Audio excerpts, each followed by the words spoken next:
Cześć, dziś w trudnych sprawach z Porsche, dość banalna, ale nie do końca udana naprawa podłokietnika w moim 944.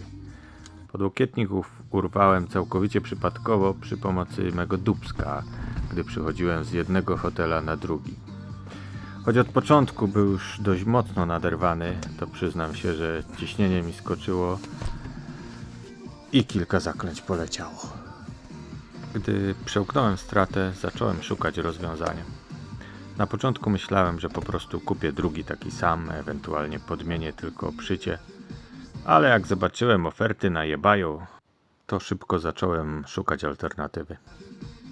Najpierw myślałem o jakichś małych metalowych zawiasach, albo jakichś plastikowych, albo coś w stylu oryginału, ale jakoś nic nie udało mi się znaleźć. Aż tu nagle, pewnego dnia podczas zakupów, wpadł mi w oko organizer. Taka plastikowa teczka, która miała takie przełamania przypominające zawias z podłokietnika. Niestety nie było nic w czarnym kolorze, a że nie chciało mi się więcej chodzić po sklepach i jak najszybciej chciałem przetestować mój genialny pomysł, postanowiłem użyć tego na próbę. Przy okazji wziąłem też jakiś klej, co niby klei wszystko, a okazało się, że to coś takiego jak polski dupapren. Po wykręceniu podłokietnika, który trzyma się na 4 krętach, tym 2 ukryte są pod popielniczką, zauważyłem jakąś żarówkę. Oczywiście musiałem sprawdzić, czy działa. Niestety okazało się, że nie łączy i tylko mignęła mi na chwilę, aby zachęcić do przyjrzenia się temu bliżej innym razem. Zabrałem podłokietnik do warsztatu, to znaczy do pokoju syna na dywan i zacząłem główkować, jak wprowadzić pomysł w życie. O, to właśnie ten wcześniej wspomniany organizer czy tam teczka w idealnie dobranym kolorze. I właśnie to zagięcie ma stać się moim nowym zawiasem w podłokietniku. Nie tracąc czasu na pierdoły, zabrałem się za cięcie. A że plastyka i technika w podstawówce były moją piętą achillesową, wiedziałem, że wszystko pójdzie jak po maśle. Tempo miałem tak ślimacze, że film musiałem mocno przyspieszyć. Pierwsza strona poszła nadzwyczaj łatwo, za to z drugą miałem dużo gorzej. Do tego stopnia, że przez nerwy zapomniałem włączyć kamerę. Następną część chciałem dokleić na zamkniętym schowku i za Chiny nie dało się docisnąć go tak, aby zawias równo dolegał, nawet pod dużym obciążeniem. Ostatecznie skleiłem podłokietnik w pozycji otwartej. Okej, zobaczmy jak to wyszło.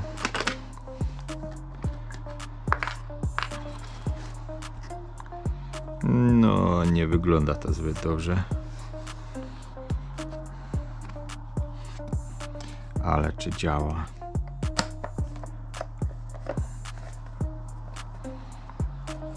Masakra. Tu się chyba odkleja.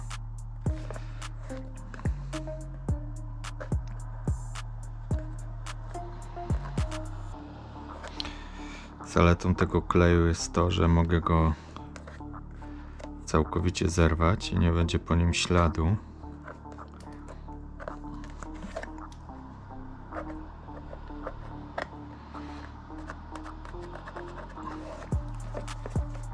Czy da się otworzyć? Da się. W takim razie szybciutko biorę się za montaż.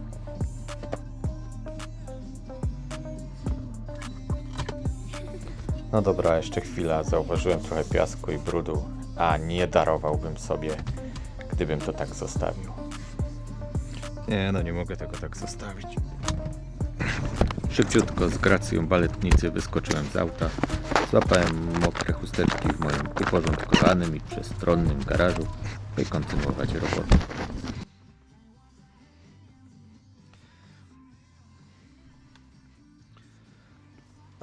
Ale zaraz, przecież miałem czyścić miejsce pod podłokietnik. Czyżbym miał niezdiagnozowane ADHD? No nareszcie. Dobra, jak to było? O, inaczej się nie da.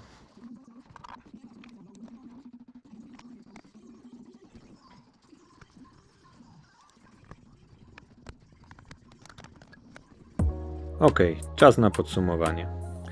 Ogólnie jestem zadowolony, gdyż schowek działa, zamyka się z fajnym kliknięciem i jest dość sztywny.